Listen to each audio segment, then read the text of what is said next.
And joining me now to talk more about their meeting with the governor is Mayor Koch and Citizens Union Executive Director Dick Dady. Gentlemen, thank you very much for being here. I appreciate it. So this was kind of a short notice meeting, and it went very well, is my understanding. You want to start off, Mayor? The meeting was arranged a couple of weeks ago. It had to be changed on one occasion. And when I spoke with the governor, I said, I'd like to come up with Dick Dady and plot with you a strategy on how to get this done. He said, like a war. Well, it is a war. It is a war. We will get back into that. Hold on. And he Go said, ahead. fine.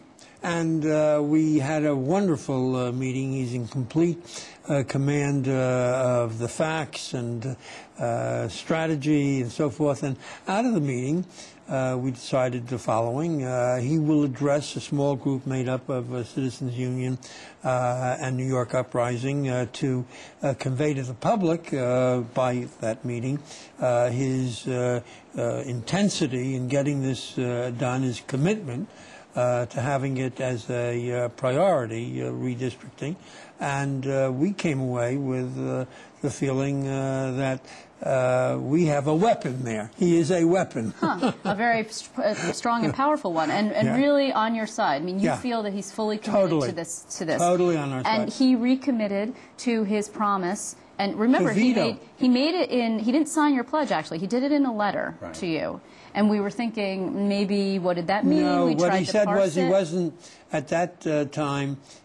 He wasn't even a candidate. He was still the Attorney General. True, and, right. And so he said he didn't think it appropriate to have a pledge. No, he's kept every commitment he's made to me. And for this meeting to occur so soon after the budget, I think it's an indication of how strongly committed he is to this issue. Right. You know, I mean, yesterday, we got the legal memo showing that this process is constitutional. We got 24 senators to pledge to support the Cuomo bill and not vote to override. And we had 91 assembly members come out in support of the governor's program bill. And so, momentum's with us, wind is at our back. It's still an uphill battle to get there. But the fact that this meeting occurred today with the governor, and the governor is saying to Mayor Koch and me, I'm with you, and I want to work with you to make sure that we can get this done, is huge. It's interesting because there had been some speculation, actually, that maybe this would be some kind of bargaining chip that he would be able to give to the Republicans in return for their budget support, because they were incredibly supportive of him during the budget, and they've been supportive of him, and they backed down on a number of things like the prisons closings, and people felt like they really rolled over on that, and for what? Obviously not for this, clearly. So the governor has made a commitment. He's keeping it. And he's planning the strategy with us and with insights that were better than mine. Really? Like what? I'm not going to tell you. Oh, come on. No. Okay, well then what's the timeline? Can you give us some indication of that? Well, firstly, our next approach is to the Speaker, because Skelos has one legitimate argument. Why are you ganging up on me? You got a Democratic governor, you got a Democratic speaker. Why don't you get him to pass the bill? And he's right in that respect. Skelos is an enemy of reform.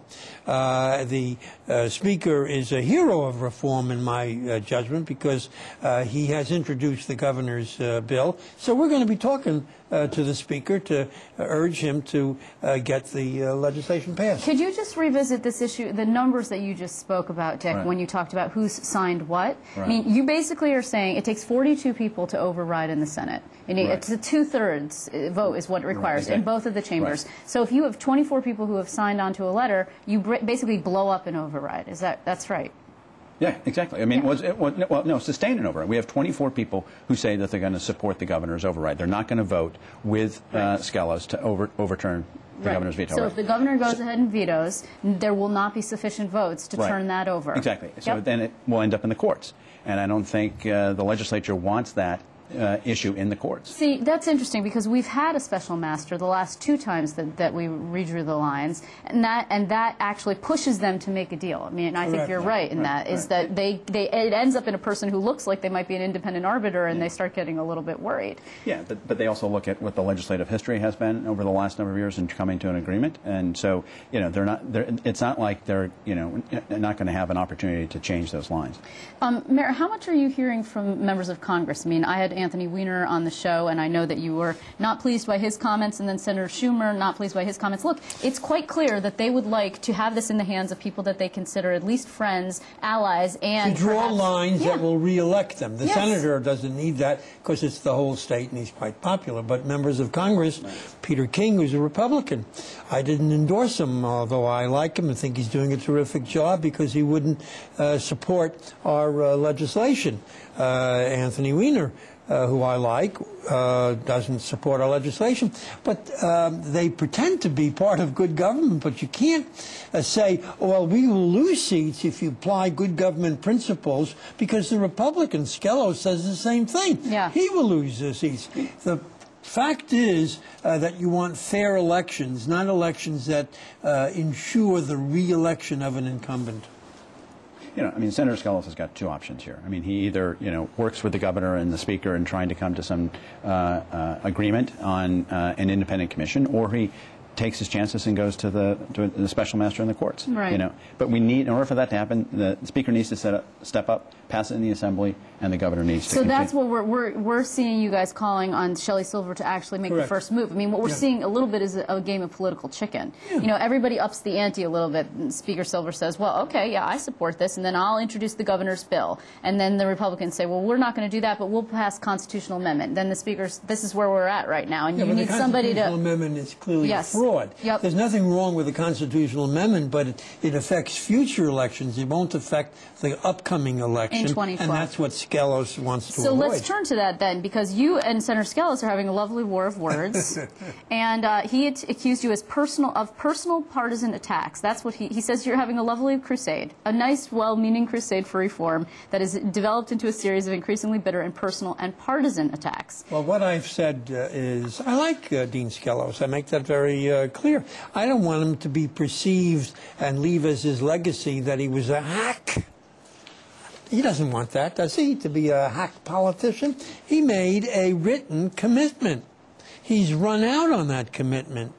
I'm holding him accountable and saying to his constituents, because we're going to do robocalls shortly, and he will be the subject of the robocalls in his district, along with others who take his same position, to tell his constituents that they've run out on their commitments, that they're not honorable people. Will you actually say Dean Skelos is a liar?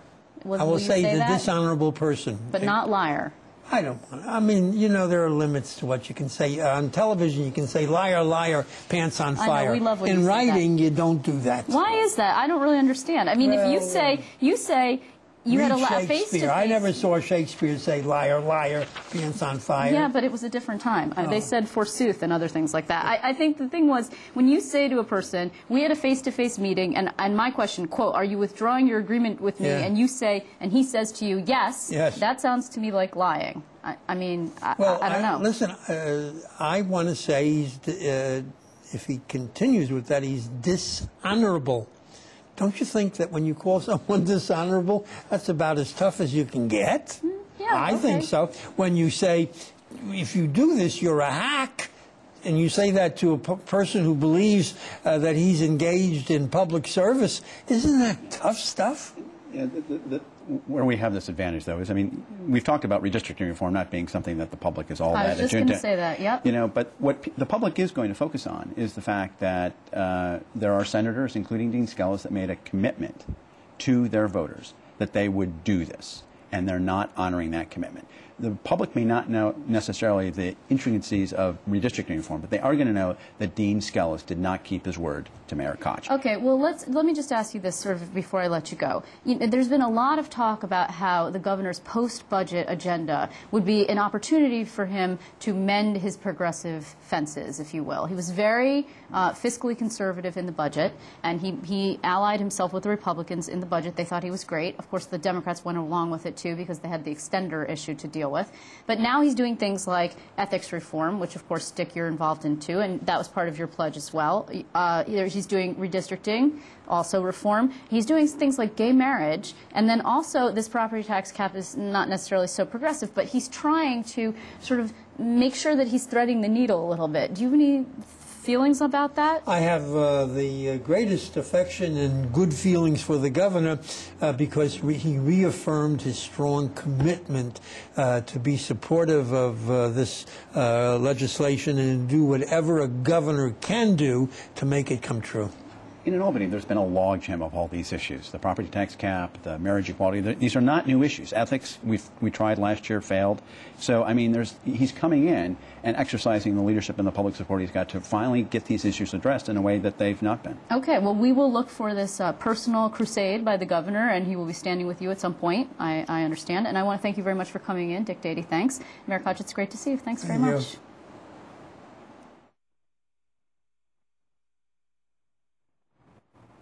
You're good. Thank you.